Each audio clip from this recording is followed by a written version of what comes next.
자, 우리 청년들 잘 지냈습니까? 네. 네, 이번 주 지금 읽기표에는 지금 이번 주가 갈라티아서랑 에베소서까지 나가야 되는데 이제 일단은 코린토 2서 어떤 책인지 소개해주고 다음 시간에 신부님 몰랐으니까 그 갈라티아서, 에베소서 그 다음에 또 뭡니까? 필리피서. 네, 하여튼 다음 시간에 2개씩이든 3개씩이든 이렇게 준비해가지고 뛰도록 하겠습니다. 코린토 2서 같은 경우는 우리 코린토 1서 배웠을 때 알게 됐었지만 교회 공동체가 한번 싹 분열이 됐던 교회가 코린토 교회였어요. 서로 패싸움하고 갈라지고. 그래서 바오로 사도가 우리가 되게 좋아하는 성경 구절 그 사랑의 순간을 이야기해 주면서 우리가 어떻게 하면 일치할 수 있는지 그 이야기를 이렇게 코린토 1서에서 이야기했습니다. 그리고 나서 또 문제가 벌어지게 됩니다. 어떤 문제가 벌어지냐면 거짓 사도들이 이제 코린토 교회에 다시 나타나요.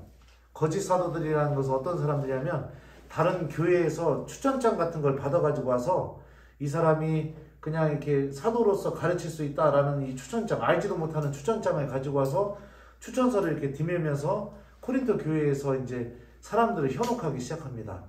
현혹해서 어떤 일이 벌어지느냐? 바오로가 가르친 그거는 잘못된 가르침이다 라고 이렇게 이야기하는 거예요.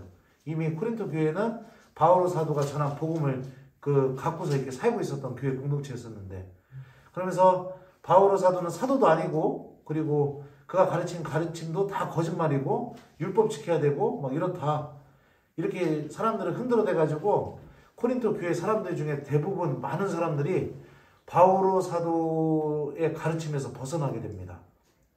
그래가지고 이제 바오로 사도가 코린토 교회를 다시 방문을 합니다. 방문을 했는데 어떤 일이 벌어졌을까? 사람들이 어서 오십시오 했을까? 당신 사도도 아니라며? 이렇게 나온 거예요, 코린토 교회 사람들이. 그래가지고선 별 소득을 못 건드고 그냥 거의 그 교회에서 그냥 뭐 쫓겨난 건 아니지만 그렇게 어쩔 수 없이 그냥 그 교회에서 다시 이렇게 나오게 되는 그런 일이 벌어져요. 그래가지고선 이 속상해가지고 바오로 사도가 눈물을 흘리면서 이렇게 편지를 한 통 씁니다. 코린토 교회에다가 썼는데 그 편지가 유실이 돼가지고 오늘날 전해지지가 않아요. 그리고 그 편지를 보낼 때 누구를 보냈냐면 티토라는 바오로 사도의 제자를 보냈어요. 우리 티토서도 있죠. 보냈는데 티토가 그 편지 전해주러 갔다가 딱 보니까 어떤 일이 벌어졌냐면 옛날에는 편지 보내는 게 쉬운 일이 아니었어. 몇 달이 걸렸겠지. 배 타고 가고 그랬으니까, 편지를 직접 들고 갔으니까. 가서 보니까 사람들이 뉘우친 거야. 아, 다시 바오로가 옳았다. 이 거짓 사도들이 이야기한 게 틀렸다. 이걸 알게 된 거야. 그래서 자기들끼리 그렇게 공동체를 갈라놨던 그 거짓 사도도 무리들을 처단을 해버리고, 그리고 또 이렇게 바오로가 사도가 아니라고 주장했던 사람들도 자기들끼리 알아서 처벌을 준 거야. 그리고 나서 티토가 그거를 보고선 바오로 사도한테 돌아와서 이 소식을 알려줍니다. 그래서 바오로 사도가 기쁜 마음으로 편지를 또 써요. 그 또 쓴 편지가 뭐냐면 오늘날 여러분들이 읽고 있는 코린토 2서가 바로 그 편지가 코린토 2서입니다. 그럼 코린토 교회에 바오로 사도가 편지를 몇 통을 보냈을까? 4통을 보냈습니다. 4통을. 코린토 1서 보내기 전에도 또 한 통을 또 보냈었어요. 근데 지금 편지가 유실이 돼가지고 지금은 2개만 전해져요. 근데 한 교회 공동체 편지를 4통이나 보냈다면 우리가 유추해 볼 수 있지. 첫 번째는 바오로 사도의 가르침을 거부했던 그 문제가 생각보다 굉장히 심각했었다. 편지를 4통이나 보낼 정도로. 두 번째 또 어떻게 유추해 볼 수 있을까? 바오로 사도가 코린토 교회를 굉장히 사랑했었다. 이 사람들이 잘못된 길로 나아가니까 편지를 또 써서 보내고 또 써서 보내고 이렇게 하는 것처럼. 그러니까 그 정도로 코린토 교회가 바오로 사도에게 굉장히 특별한 교회였다라는 것을 우리가 유추해 볼 수 있습니다. 코린토 2서 같은 경우는 주된 내용이 뭐냐면 첫 번째는 코린토 교회 신자들과 바오로 사도의 관계에 대해서 이야기를 합니다. 1장 12절부터 7장 16절까지. 그래서 바오로 사도가 방문이 연기됐던 이유, 그 다음에 눈물을 쓰면서 편지를 썼던 거, 그리고 또 바오로 사도의 봉사직에 대해서 이야기합니다. 그 다음에 코린토 2서 8장부터는 어떤 이야기가 나오냐면 9장까지는 예루살렘 교회에 대해서 모금해달라고 그 이야기가 나오게 되고요. 그 다음에 마지막 부분은 바오로 사도의 사도적인 권위, 그리고 사도직에 대한 그런 답변을 이야기해줘요. 왜냐하면은 사람들이 바오로 사도가 사도가 아니라고 의심했었으니까 그 사도직이 어떤 의미인지에 대해서 바오로 사도가 이야기해주는 식으로 코린토 이서가 이렇게 구성이 되어 있어요.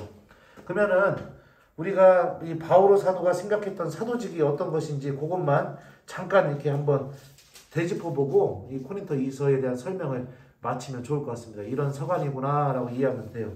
코린토 이서 4장 7절부터 신부님이 좀 한번 읽어줄게요. 우리는 이 보물을 질그릇 속에 지니고 있습니다. 그 엄청난 것은 하느님의 것으로 우리에게서 나오는 힘이 아님을 보여주시려는 것입니다. 우리는 환난을 겪어도 억눌리지 않고 난간에 부딪혀도 절망하지 않으며 박해를 받아도 버림받지 않고 맞아 쓰러져도 멸망하지 않습니다. 우리는 언제나 예수님의 죽음을 몸에 짊어지고 다닙니다.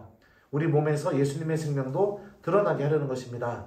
이런 내용으로 이렇게 좀 이렇게 신부님이 여러분들과 나누고 싶어서 요거를 발췌해서 가져왔는데, 여기서 우리는 이 보물을 질그릇 속에 지니고 있습니다 할 때 이 보물이 무엇을 의미하냐면 바오로 사도가 받은 사도직을 의미합니다. 사도직이라는 것은 사도로서의 직분, 그러니까 복음을 선포하고 교회를 세우고 하나님의 교회를 위해서 봉사하는 직분, 이거를 사도직이라고 해요.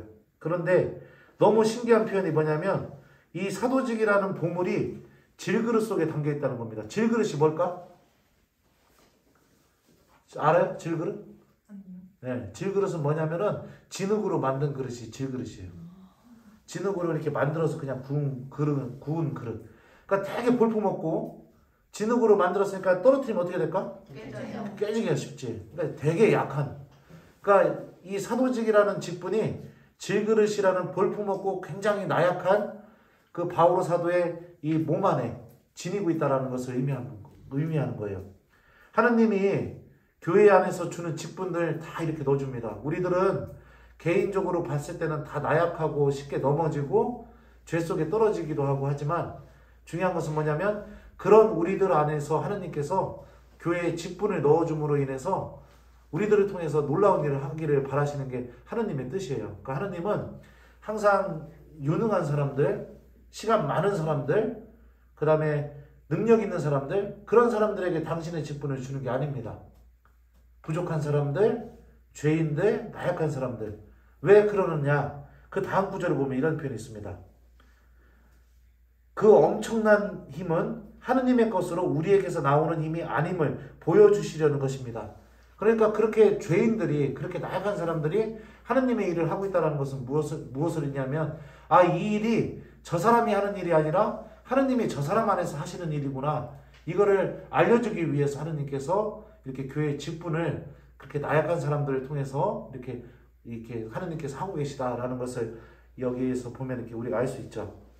그래서 그 다음 구절도 보면 되게 힘이 납니다. 우리는 온갖 환난을 겪어도 억눌리지 않고 난관에 부딪혀도 절망하지 않으며 박해를 받아도 버림받지 않고 맞아 쓰러져도 멸망하지 않습니다. 왜요? 하느님의 엄청난 힘이 그런 나와 함께 있기 때문에. 이게 교회 봉사자들 안에서 벌어지고 있는 놀라운 신비입니다. 그러니까 여러분들도 사도직에 참여하고 있는 사람이라고 신부님은 생각해요. 주일학교 선생님이든 청년이 됐던 뭐가 됐든지 간에 본당 안에서 봉사하고 힘들고 어려울 때 질그릇만 바라보는 사람이 되지 않길 바랍니다. 그러니까 나의 나약함, 나의 부족함만 바라보게 되면 보물이 보이지 않아요. 하나님이 내 안에 담아놓으신 보물이. 근데 힘들고 어렵고 그럴 때 내가 보물을 바라보게 되면은 하나님이 나랑 함께 계시는구나 하면서 아무리 힘든 일이 있어도 그것을 이겨낼 수 있는 그 놀라운 힘들을 여러분들이 교회로부터 받은 봉사직을 통해서 받을 수가 있는 겁니다.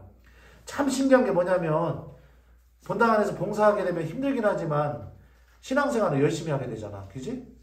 그런 게 있어요. 우리가 보면은. 네. 그러니까 그게 자칫 이렇게 무조건 부정적으로 볼 수 없는 것이라고 볼 수 있죠. 내가 그만큼 절실히 하나님께 매달리고 그만큼 미사에도 더 열심히 나오고 그렇게 되는 이유가 뭐냐면 봉사하게 되면 그런 일들이 벌어지게 되거든요. 그런데 봉사 자체만 매달리고 살면 그것도 문제지만 우리가 정말 중요한 건 뭐냐면 그렇게 교회가 나에게 무엇인가를 맡겨주게 될 때 그 안에 하느님의 놀라운 신비를 드러내는 힘도 같이 담아서 나에게 준다는 거죠. 그래서 기도하고 그리고 또 내가 더 하느님이 어떻게 나랑 계시는지를 바라보려고 내가 성체조배도 하고 그러다 보면 봉사 안에서 정말로 나와 함께 계시는 하느님, 그러니까 질그릇만 바라보는 사람이 아니라 보물을 바라볼 수 있는 사람이 될 수 있다라고 이렇게 우리가 생각해 볼 수 있어요. 바오로를 반대했던 사람들도 무엇만 바라봤을까?